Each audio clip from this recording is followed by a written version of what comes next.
విలక్షణ నటుడు ప్రకాష్ రాజ్ కుటుంబంలో తీవ్ర విషాదం నెలకొంది.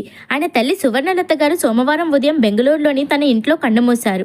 కొంతకాలంగా వయసుతో వచ్చిన అనారోగ్య సమస్యలతో బాధపడుతూ ఉండగా పరిస్థితి విషమించడంతో తుది శ్వాస విడిచారు.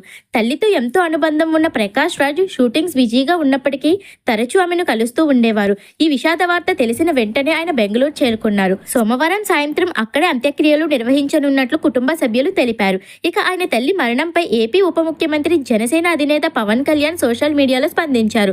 ప్రకాష్ రాజ్ గారి తల్లి సువర్ణలత గారు కన్నుమూశారని తెలిసి చాలా బాధ కలిగింది. ఆమె ఆత్మకు శాంతి చేకూరాలని ప్రార్థిస్తున్నాను. ఈ దుఃఖ సమయంలో ప్రకాష్ రాజ్ గారికి వారి కుటుంబ సభ్యులకు నా ప్రగాఢ సానుభూతి అంటూ తన సందేశాన్ని పంచుకున్నారు.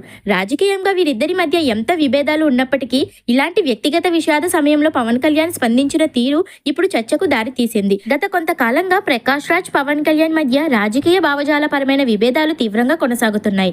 తిరుమల లడ్డు వివాదం, సనాతన ధర్మం, హిందీ భాష వంటి అంశాలపై ఇద్దరు పలుమార్లు ఒకరిపై ఒకరు విమర్శలు చేసుకున్నారు. అయితే రాజకీయాల్లో ఎంత భేదాభిప్రాయాలు ఉన్నా సినిమాల్లో మాత్రం ఇద్దరు వృత్తిపరమైన గౌరవంతో వ్యవహరిస్తారు. వకీల్ సాబ్, ఓజీ వంటి సినిమాల్లో ఇద్దరు పోటాపోటీగా నటించి ప్రేక్షకులను అలరించారు. ఈ నేపథ్యంలో ప్రకాష్ రాజ్ తల్లి మరణానికి పవన్ కళ్యాణ్ సంతాపం తెలపడం మన సమాజంలో ఉండాల్సిన సంస్కారానికి మంచి ఉదాహరణగా చాలా మంది భావిస్తున్నారు.